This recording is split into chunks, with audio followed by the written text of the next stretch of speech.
Hi everyone, welcome to the Navigant Credit Union Broadcast Center. I'm GoLocal News Editor Kate Nagel.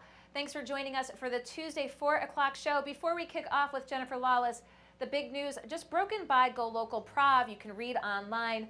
Noted architect Friedrich St. Florian just endorsed the Fein Tower. Now this is before the City Plan Commission meets in 45 minutes. We have all of that, his reasons for endorsing the tower on GoLocal Prav right now. But I'd like to welcome my first guest into the studio here, Jennifer Lawless down at American University. Thanks for joining us today. Hello. It's good to have you back, as you were just in town last night for an event here in Rhode Island, but we'll catch you back inside the Beltway with everything that's taking place there, because one of the big stories today happens to be about the First Lady and her health. A lot of press attention to it. It's a minor surgery, but really the first time that we've seen the First Lady, I believe they said since Nancy Reagan, with a hospital stay of this duration. What's the latest, and why does it matter?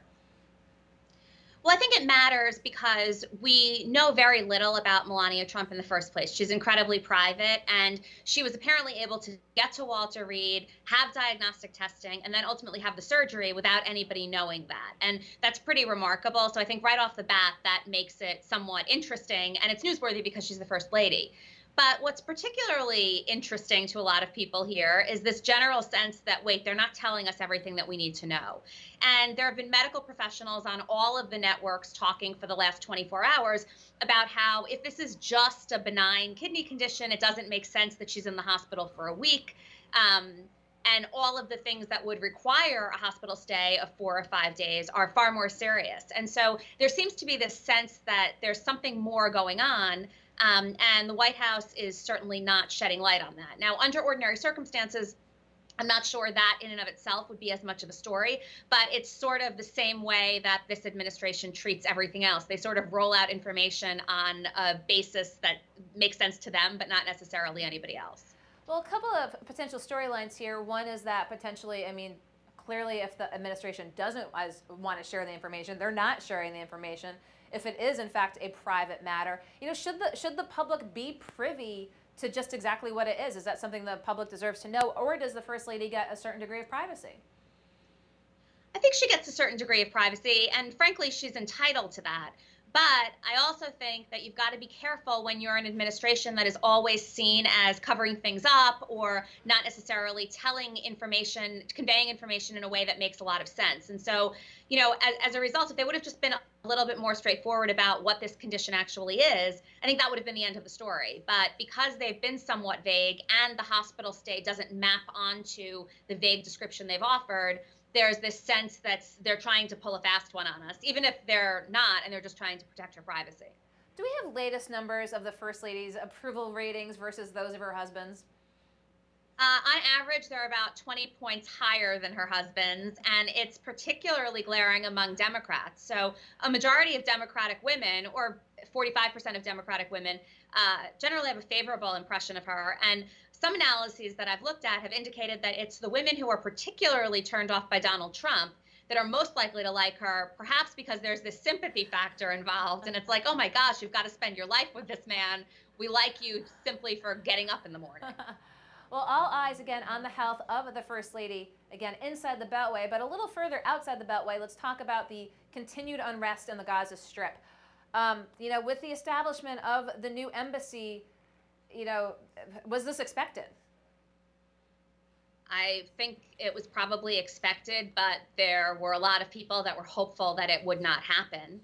I'm not sure that people were expecting 60 casualties, including an 8-month-old. I'm not sure that people were envisioning the kinds of graphic images that they saw. And it doesn't look like there's going to be an obvious end in sight, because the United States and Israel are very opposed in position to what a lot of our European allies have said, which is that this was Israel's fault. So, it's unclear exactly how we move forward. But I think it would be naive to believe that the administration wasn't well aware of the fact that this could very well be a consequence of moving the embassy.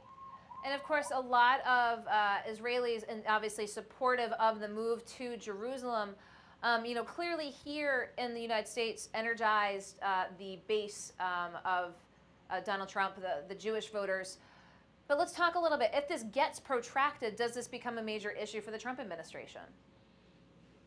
Well, I think it becomes a major issue for the Trump administration in that he's not in a position where he wants to be the president that created additional unrest in an already heavily volatile location. And when he was warned time and again by lots of different people from different previous administrations and with different areas of expertise that the reason the embassy had not been moved to Jerusalem prior to now was because of these concerns. He kind of turned a deaf ear. So I think there are going to be pretty broad international consequences. Even if he's able to placate his base with this, there is a global community and there are global consequences that I would hope ultimately the administration will realize are more important than what fires up his base. So let's tack a little bit towards, as we continue to do so, the midterms, and look, before we go to the elections of today. North Korea looks like there might be some hesitancy just breaking this afternoon. Let's talk about that. What had looked like a win with the brokerage of the peace between North and South Korea. North Koreans indicating today that this summit could be on hold, that this is due to the U.S. conducting, as it annually does, military exercises with South Korea. I mean, I've been pretty, I've been pretty sort of sanguine about the prospects of there being this deal, because even as early as Saturday or Sunday of this past week, you had people from the Trump administration saying, well, a lot of T's need to be crossed and I's need to be dotted. This was only the first step. Let's not get crazy. I mean, we're still many, many stages away from this. When you've got the president proclaiming that there's now peace in North Korea and the country's been unified. So I think both sides have been very clear about there being lots of contingencies and lots of options for both sides to seem like they've been trying to make progress and move forward, but have an opportunity to back out. And today was just the first time that the North Koreans, expressed that. We've had high-level elected officials saying that now for the last 96 hours. Well, it seems interesting. There were such high hopes with North and South Korea, and folks saying, oh, Trump could really be the person who was responsible for all of this. So I think there might have been the public perception or reaction that we were sort of going down a slope. Now, we did talk with Professor Terry Rohrig at the Naval War College, and he put the brakes on pretty quickly. Was it just sort of that media catch-up, do you think, that maybe set some lofty expectations for the United States to think, oh, well, we're just a step away from denuclearization, considering what had happened, and then now reality is really setting in? I think that's right, but I don't blame only the media who were sort of excited about this idea. It's also the administration itself. When you've got the president and his surrogates saying, look, we've done what no previous administration has done, and we're brokering a peace deal, Americans are supposed to believe that. You're supposed to believe the news that's coming from the White House, especially when it has to do with international affairs and foreign policy. Let's talk a little bit, some elections today around the country. What are we watching?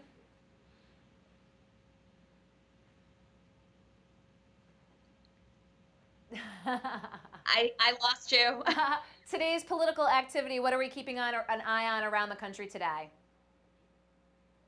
So there are 4 pretty sleepy states that have midterm elections today. The only one that's at all exciting is Pennsylvania. There are a couple of districts where there are opportunities to sort of gauge how competitive some of these new districts will be heading into November. But the other states are kind of boring. Oregon, Nebraska, there's only one competitive congressional district there, and that will be in the general election, not even the primary. So this is not the kind of night that people have to stay up really late. Nothing else to really keep tabs on? Voter turnout, any sort of minutia to be cognizant of?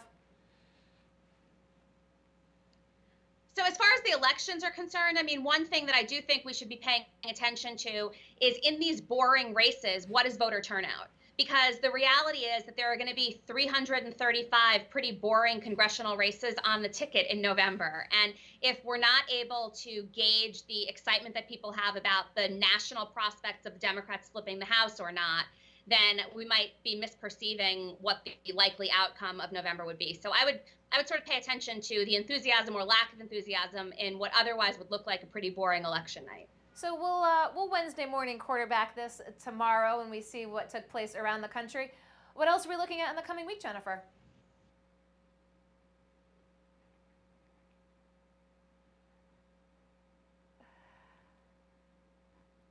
Okay, looks like we might just wrap up a little early here. I want to thank Jennifer Lawless for Skyping into the Navigant Credit Union Broadcast Center. Don't go anywhere. We'll be back with our next guest here in downtown Providence.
Hi everyone, welcome back to the Navigant Credit Union Broadcast Center. I'm GoLocal News editor Kate Nagel. Thanks to Jennifer Lawless for Skyping in from American University. I'd like to welcome my next guest in, Adam Lestrina. Thank you for joining us today. Thanks for having me. So you probably wipe off a little flour from Need Donuts. Wanted to get you in to talk a little bit about the expansion to Elm Grove. If you've been downtown, we've had Need Donuts on before. Here's some examples celebrating the 4-week anniversary of the opening. 4 weeks are the hardest is what they tell me, so yeah, 4 weeks. So talk with us, go through the thought process, Need being popular here downtown and saying there's a market for more donuts and more places throughout the state. Yeah, absolutely. So, I mean, obviously a lot of moving parts. I think first and foremost, it's important to listen to your customers, right? So, you know, the thing we hear day in and day out is trying to get to you, the lack of accessibility, where do I park? You know, will you pay my parking ticket?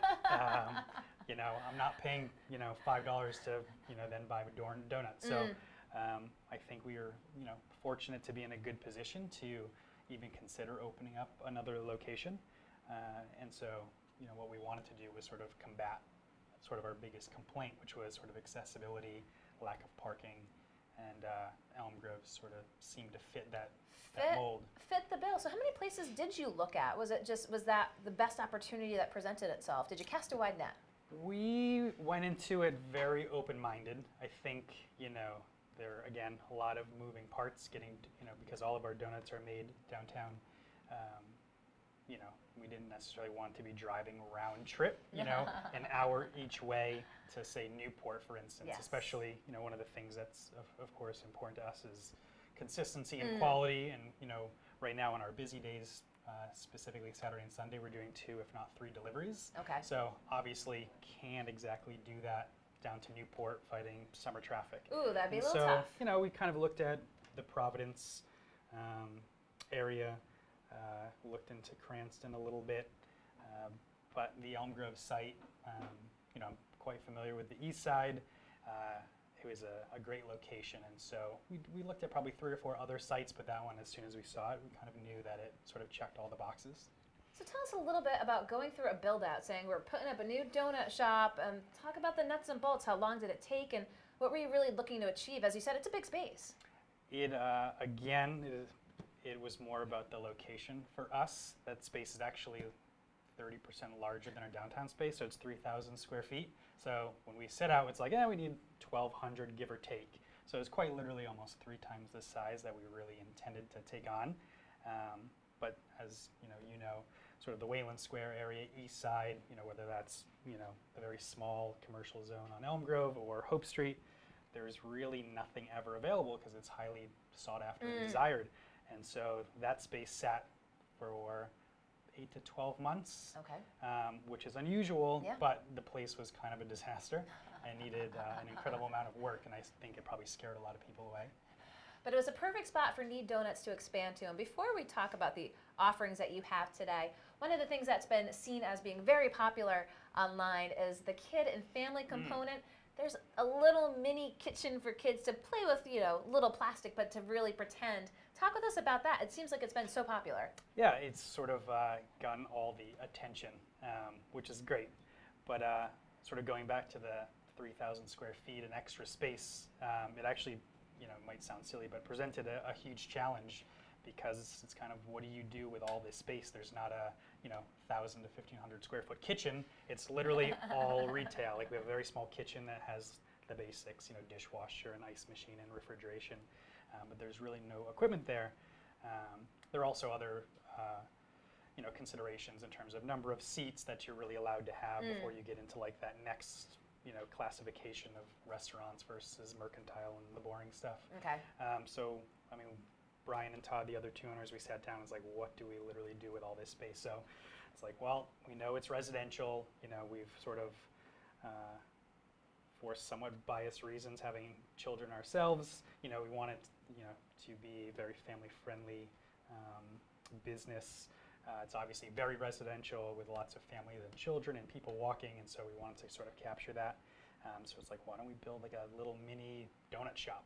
And it's a little mini donut shop. As you were telling me, like, this is real restaurant equipment. This isn't play school. Yeah, so Weatherly, our production manager, took on the challenge of well, not much of a challenge, but basically go shopping and buy, which went to Restaurant City, I believe, and the challenge was buy kitchen equipment as small as humanly possible. So she came back with mini muffin cups and little spatulas and whisks, and it's just, I don't know, it's just really cool to sort of see kids use their imagination, and they will literally just play there for an hour or two while the parents, enjoy donuts and company, and it's sort of become a meeting spot, which is nice to see.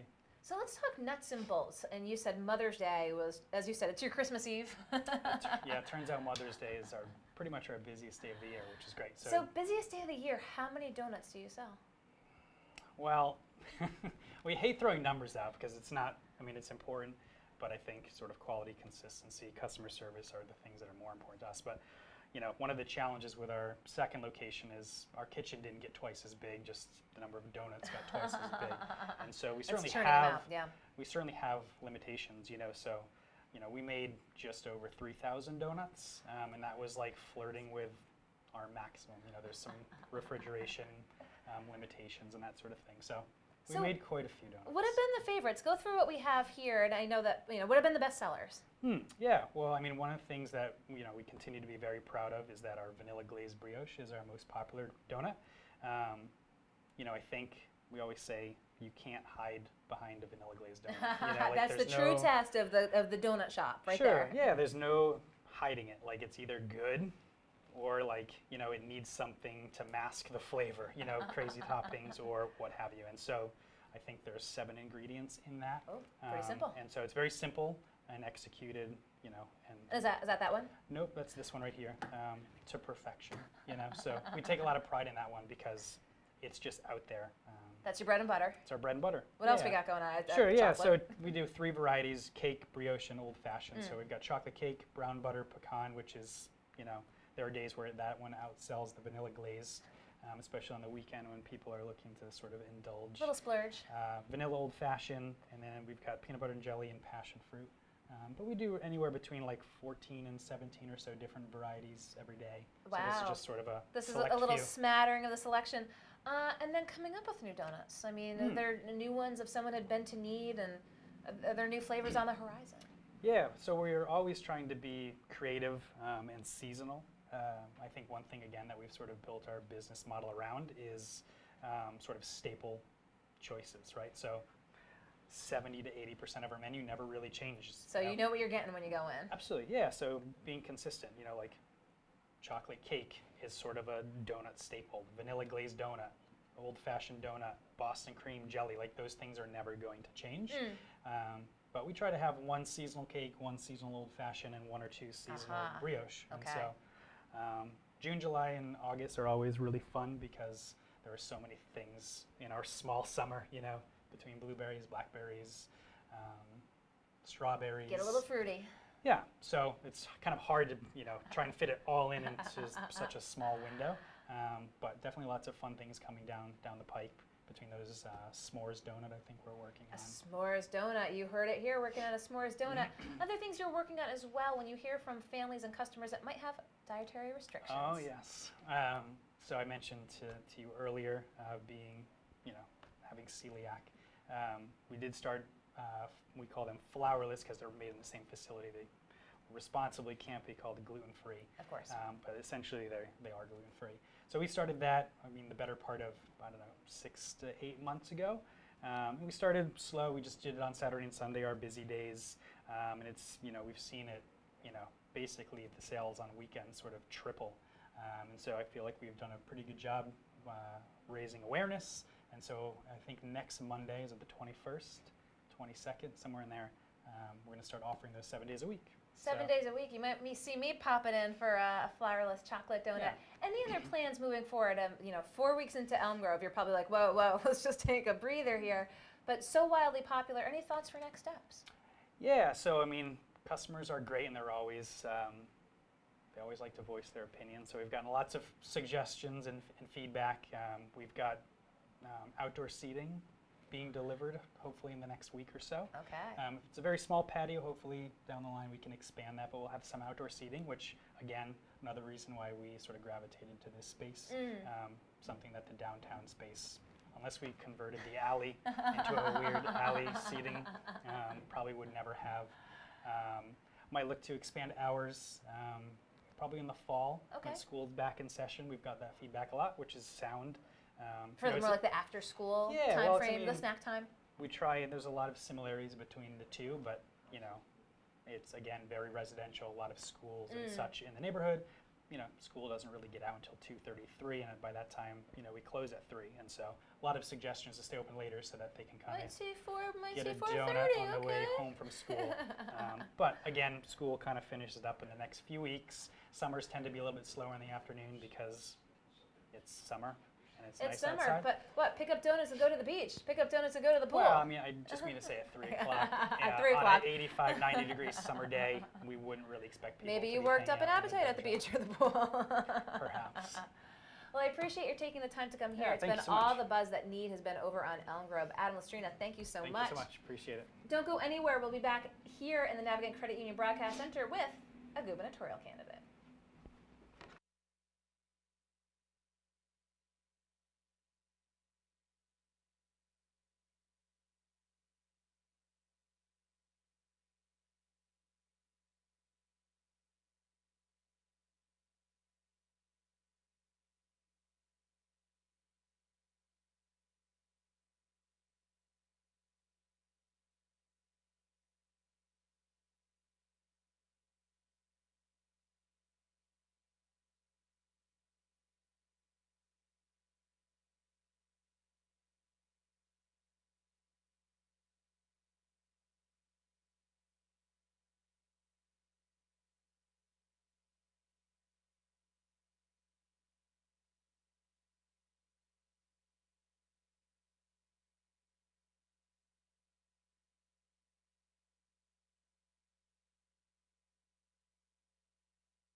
Welcome everybody to GoLocal Live. We're at the Navigant Credit Union Broadcast Center. I'm Josh Fenton, filling in for Kate Nagel, who just had the first half hour of the show. She is racing up to the City Providence City Plan Commission, who is hearing the big discussion about the proposed 46-story Fane Tower. GoLocal just broke a story a few minutes ago. Friedrich St. Florent, the famous Rhode Island architect who designed the World War II Memorial in Washington, D.C., just completed an interview with Kate Nagel and announced that he was in favor of this, this project, says it's really what Providence needs. Take a look at that article, gives a lot of insights into his viewpoint. He is literally one of the most famous architects in the United States and certainly the preeminent one in Rhode Island. With me now is gubernatorial candidate Spencer Dickinson, Democratic candidate, former state legislator. Welcome to GoLocal Live. Thank you, Josh. Good to be here. Yeah, we're glad to have Thank you. you for saying my name. We'll try and people say need to hear it. We'll try and say it 3 or 4 more times. Good. You're running for governor. You announced in the fall. Tell us why you're running for governor. A lot of people in politics talk about change. I don't think what we need in this state is change. I think what we need is to get back on track. And I have been in and out of politics for many years. I first ran for the legislature when the pay was $300 a year. When I got elected, I had no kids. 8 years later, I had 4, and it was time to move on. Yeah. I came back again in 2010, served a couple of terms, learned a lot, met some people, found out that things have changed in this state. Maybe change is what we have had. Yeah. And it's not the question of going backwards, but we definitely need to get back on track. So when you talk about these things, talk about what do you see as the number one problem for whomever becomes the governor in January of 2019? What's the number one issue that folks, whoever it is, needs to take on? Well, I think that, let's say that we don't get a change. There's some things that are going to continue to happen, and I think the number one thing that, I think probably this wasn't going to be one of my first points, but I think it's a serious problem. For example, we call it the UHIP problem, or Health and Human Services. The state of Rhode Island combined with the federal government, has spent just about $500 million on a program that doesn't work. And they're barely getting it to work. It really doesn't work. And I haven't told you much about my background, not really that important right now, but early in my career I worked for Prudential Insurance in Boston and for Citizens Bank in Providence as a systems analyst programmer. Now that, the machines were different and I was just a kid at the time. Yeah. But the thing is, there are ways to do this. And you are not the chief executive of an operation that's failing without going down there and finding out what's going on, setting up or bringing some people in to set up some guideposts and making sure they get met. None of that was done. And now we're hearing, and we've been hearing that for like 16 months, there are 500 coders and flowchart drawers. Now, having done that work, it's kind of hard to visualize. They're not in Cranston. Yeah. They're in India, if they exist at all. I don't think they exist. But the point is that somebody has to start fixing these problems. You're saying really it's the buck stops with the governor. And the work hasn't been done. I think the focus has been going out to California and raising a $4 million war chest, going to Chicago and raising a $4 million war chest from the people that want to build a power plant in Burrillville. Yeah. And of course, one of my priorities will be, I don't think that issue's going anywhere because I think the governor's afraid of it. Yeah. And I think she knows that if she lets it continue, that she'll probably lose the election. So she's being quiet, but she was in favor of it and she's been on both sides of it. And one of my reasons for getting in the race was so that I could just say, if I am governor, there will be no fracked gas power plant in Burrillville. And maybe we ought to spend a couple of months talking about why that's true, but why that's a problem. But it is a problem. Let's talk about UHIP just for a second. I don't want to eat up all the time on UHIP. Deming Sherman was on talking about his role as the special master appointed by the federal court, Will Smith. And he pointed out, which I think we were all dumbfounded, I think everybody watching was dumbfounded, that the application process for becoming eligible for any of the 5 different... 45 pages. It is a 40-page 40 paper pages. document. And, he said to Kate, I defy you to be able to fill it out. We got a copy of it. The department sent it over to us the next day. And to be honest, you cannot figure out how to fill out this document. And what customer-friendly organization guided the state towards that system? It really and just makes no sense. And what governor didn't say, wait a minute, this won't work? It doesn't work. It's not customer-friendly. We should have been warned when we saw what happened at the Registry of Motor Vehicles year Right. after year after year, and it still isn't working. Right. And there's no reason why you can't, and that's the face of Rhode Island, it's the face of government. And when somebody comes here to start a business So let me ask you a question. Are we too small? It's easy to say, okay, you're the state of California, you can pour in all the resources you need to build a DMV system. We have a fraction of that population, and so the cost structure is different.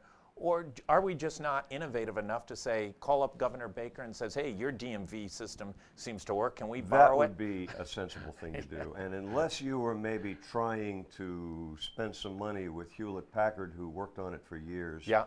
Unless your goal is to throw money at somebody, then maybe you would do that. Or go to Virginia and say, can we buy your program? Yeah. That's what banks do. So let's talk about some of the issues facing Rhode Island. Yeah, what are the 3 biggest challenges for Rhode Islanders today? Individual Rhode Islanders, well, in a lot of ways things are good, except we have to realize that there are business cycles. Yeah. The cycle is going up, but we have to be careful because we're the first into the problem and the last out, and we need to change that. And I think a lot of us are comfortable, but I think that probably, from the governor's point of view, we have the real super administrative issues like UHIP, and don't forget the Registry of Motor Vehicles. Those are customer service issues.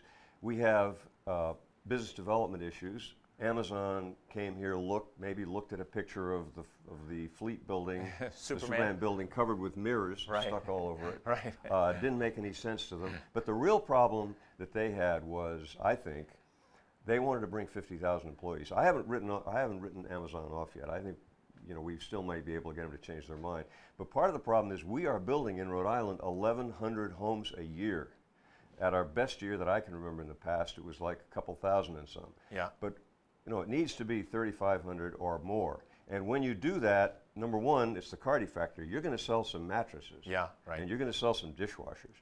But more important than that, you're going to put some people to work learning the trade of construction, and also getting off whatever program that they need now, that they're on now, because they don't have a job. I thought one of the most insightful things any Rhode Island business person has said on GoLocal Live was Benny's CEO, Arthur Bromberg, announced on a Friday they were closing. On Monday, he was on with me on our Business Monday show, and he said, listen, I started with the company when I was 17 years old putting together bikes. It was 50 years ago. We had, I think, 3 Benny stores, something like that. And there were 1 million people in Rhode Island. Well, it's 50 years later, and we have 1 million people in Rhode Island. Don't we just have straight up a population problem? It's hard to get an economic growth when your population is older and smaller almost every year. One of the problems is that, and this is something that's going to be a tough issue, the cities and towns are discouraging growth. Yeah. As a builder, I know that all too well, and we're going to have to make some decisions. The cities and towns are encouraging you got to be over 58, or you can't buy a lot that's under 200,000, and there's no home for sale for, say, under 400,000 in South Kingstown or Cumberland or West Warwick, or the average. People can't. Number one, retired people can't move to a smaller home. Young people can't buy a new home. People from the city can't move south or east or west to the suburbs. Forget and the east people side out of of Providence. state can't come here. Well, So- what we're getting on the east side of Providence is Boston people, a lot of Boston people who will come down, and a house that used to be just a couple years ago, 3 years ago, $400,000 is now selling for $700,000. Well, you know, that's good for the east side. I mean, you know, somebody's Or not, benefiting from it. because other people who can't match those salaries because they've got a Boston salary, not a Providence salary. But the thing is, and I know, and we'll do depositions if necessary, but the building departments, the building inspectors discourage builders. They drag out the process, and not only that, they go to a seminar at state level to learn how to do this. Yeah.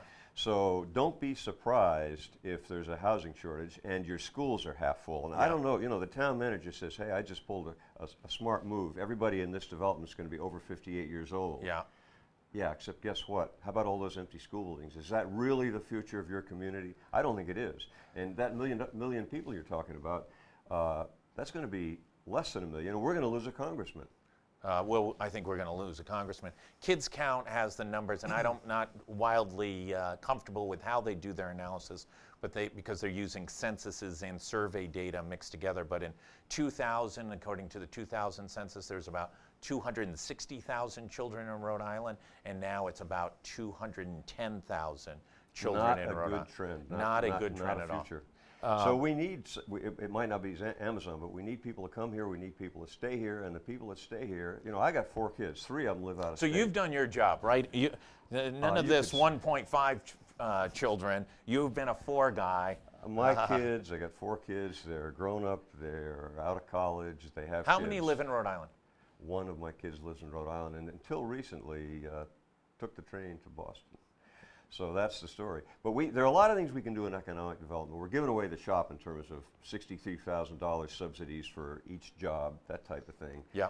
We don't need to do subsidies. And if I were talking to Amazon, and if you elect me governor, I will talk to Amazon. I'll make a very strong case, and it won't be the fleet building covered with mirrors, which only houses 3,000 employees, by the way. Yeah. They got 50,000 they want to bring here. But one of the points is going to be, we're going to change the state and make it more welcoming, and we're going to address the regulatory issues that matter. And you know, we're not going to try to buy you. You're going to come here because you want to. We're not going to give you 10 cents in tax breaks. Are you the strongest pro-business governor? Well, thank you for putting it that way. I'm probably the one that met the most payrolls and probably wrote the most checks for Blue Cross. Every one of my never had a big payroll, you know, 8 or 10, 12 at the most, but everybody got free 100% Blue Cross because that's what you should do. But that's not a burden that should be on the employee when he or she moves to another location, or on the employer. We need what France has, what Canada has, which is a universal healthcare system. We're not that bad in terms of coverage right now, but why should we be spending 25% or 35% of our money on clerical and insurance company profits? This needs to change. And this is something that the governor's office can do. Is that the next revolution? You just saw, you know, in the fall, the announcement of CVS and Aetna merging. Now you're seeing other reactions to that. You saw Amazon plus JP Morgan plus Berkshire Hathaway talk about a self-insurance, healthcare self-insurance policy. Are we going to see the next big disruption in our economy being one of both health care and health insurance? Well, the disruption in the state's economy, or I think of all economies across the country. well, Is that the I next don't, big? I hadn't really thought of it from that point of view, but it's going to be a potentially disruptive process. You got a lot of people who are, in effect, working in the clerical aspect of healthcare where they really should not be. They should be healthcare providers, doctors, nurses, Sure. technicians, whatever. And then there's the as you mentioned, the combination of Aetna and CVS. That's a problem because they're getting entrenched, and we have to tell them nicely that this doesn't work. Right. And when their board meets, they have their number one job. Of course, they've got to provide a good product, and we love their product. But their number one product is profits for their shareholders. And we have to redirect that because it really isn't working. Too much of our personal income and too much of our economy is going into this private healthcare system that we have that needs to change. The financing of it needs to be public. Let's go rapid fire on some issues. Are you going to give me a chance to criticize my opponents, or do that we're, next time? we're not like that here. Oh, too nice. Yeah, Okay. let's go around some issues because this is the first chance folks have gotten a chance to meet By the you. way, I love the studio. I'm looking out of a picture window, and I can see across the street to a couple of parking lots, and it's way Boston Street. Superman It's beautiful. building, Paolino's new They project can't see over us. there. I guess there's a screen on the Yeah, window. we've But got it. I'm looking at a picture window of Providence. So let's talk about it. Kate Nagel just left to go cover the Providence City Plan Commission, taking up the Fane Tower, 46-story, $250 to $300 million, functionally private investment. He'll get the 195 commission incentives, but he's not asking for anything more. Good project or bad? I think the governor should probably have a conversation with Fane and say, we're helping you, we're on your side, but really, is that really what's best for our city? The first house I ever built was on a quarter-acre lot. Yeah. It wasn't 600 feet high. It was not 600 feet. No. Well, So maybe we ought to give them another quarter-acre lot and make it half as high. And and I know this is but seriously, where's the fire truck that has the 600-foot ladder? Well, it's funny. We asked him about that, and he said, and it's been substantiated, including by Paul Dowdy, head of the Providence Firefighter Union. The modern construction of those types of buildings, the fire protection, suppression assets are so much superior to buildings a third, a fifth the size that are now in existence.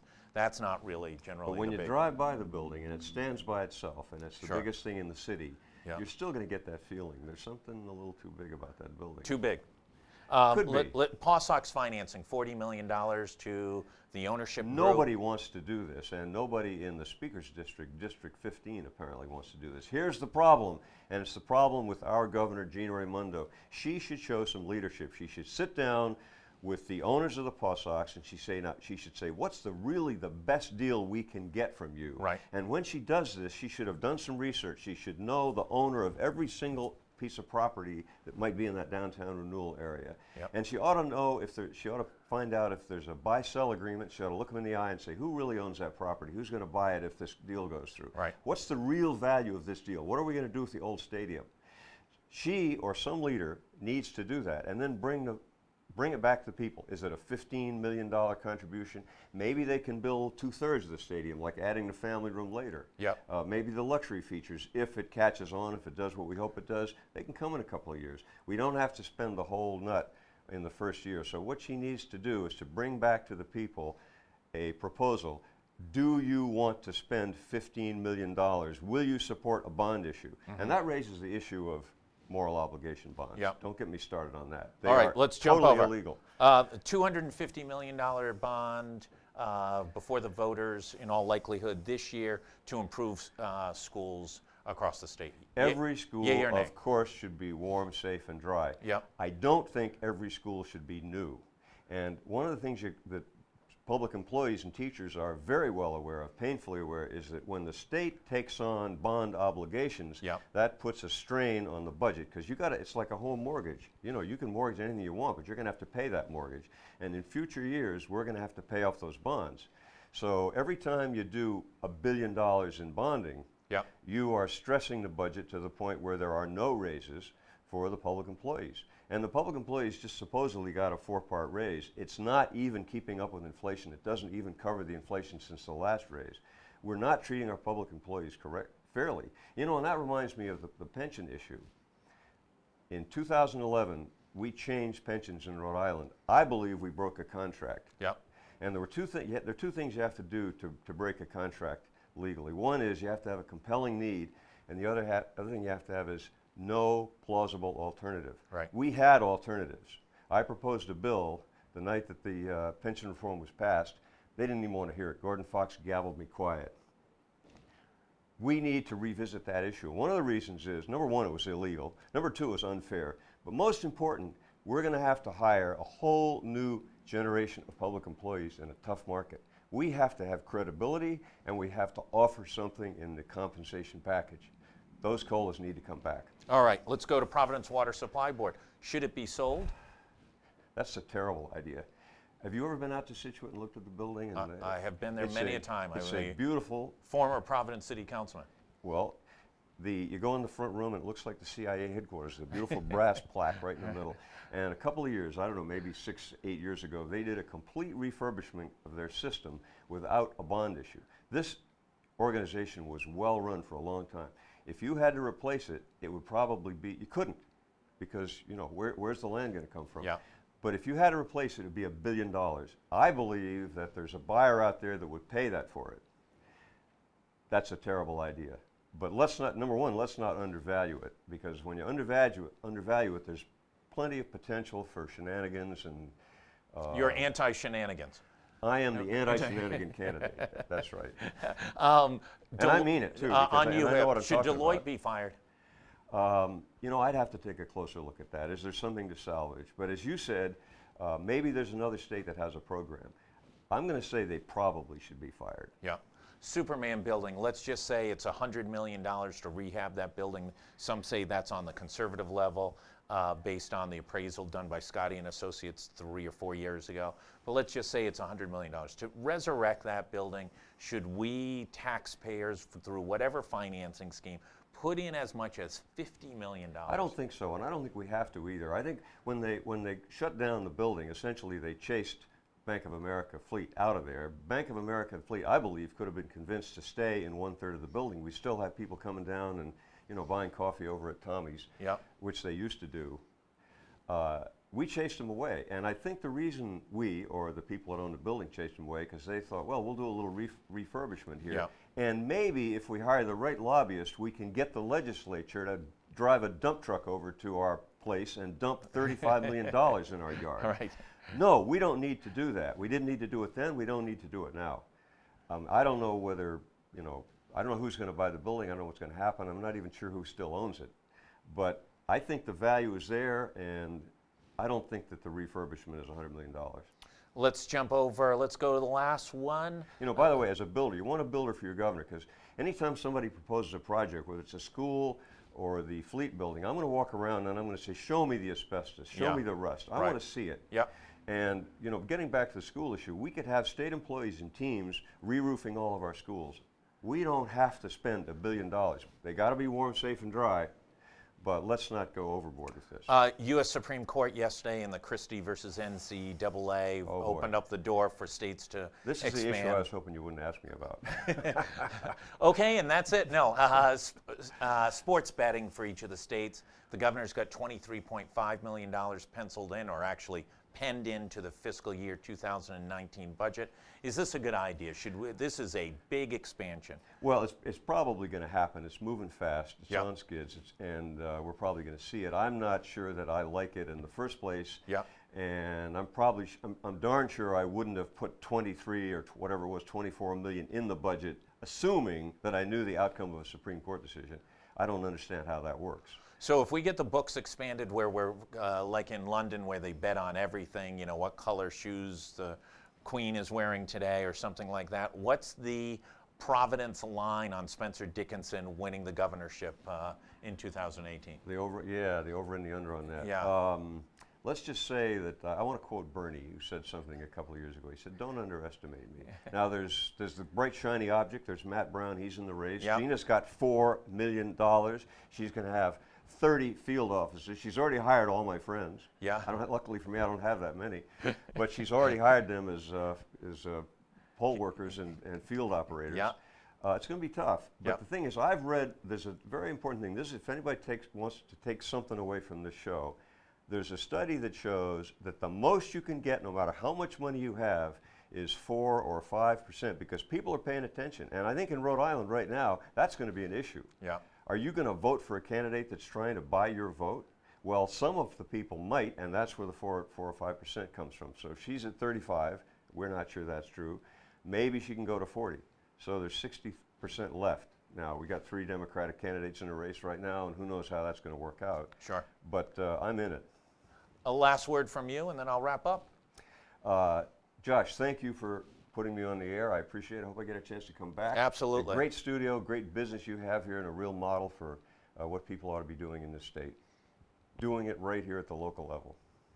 All right. Spencer Dickinson, candidate, Democratic candidate for governor in the state of Rhode Island, former legislator, a real watchdog when he was in there. It's good experience as an environmentalist, good government person, and also in the business industry. I want to thank everybody for tuning in. Stay tuned. Kate Nagel will be going live any moment now from the hearing on the Fane Tower as well. You can tune into that. I want to thank everybody. We had a busy, busy day with an amazing musical event here this afternoon, the Alex and Ani Lounge. Tomorrow, we've got the Taste at 3 o'clock. Kate Nagel's got 4 o'clock. On Thursday, we're at the State House at 3 o'clock. But then at night, we've got Where is America Going? We've got Mike Sheehan, the former president of the Boston Globe, coming into town. We've got Jim Murphy, former political director of the Trump campaign, will be in town. We'll be broadcasting that live over at the new pavilion at Grace Church. You can still sign up for that. There's very limited seating, or you can watch it live on Thursday night at 7 p.m. Thanks, everybody. Appreciate you tuning in to the Navigant Credit Union Broadcast Center. We are out today. Josh, thank you very much Absolutely. for the opportunity. I'm going to get my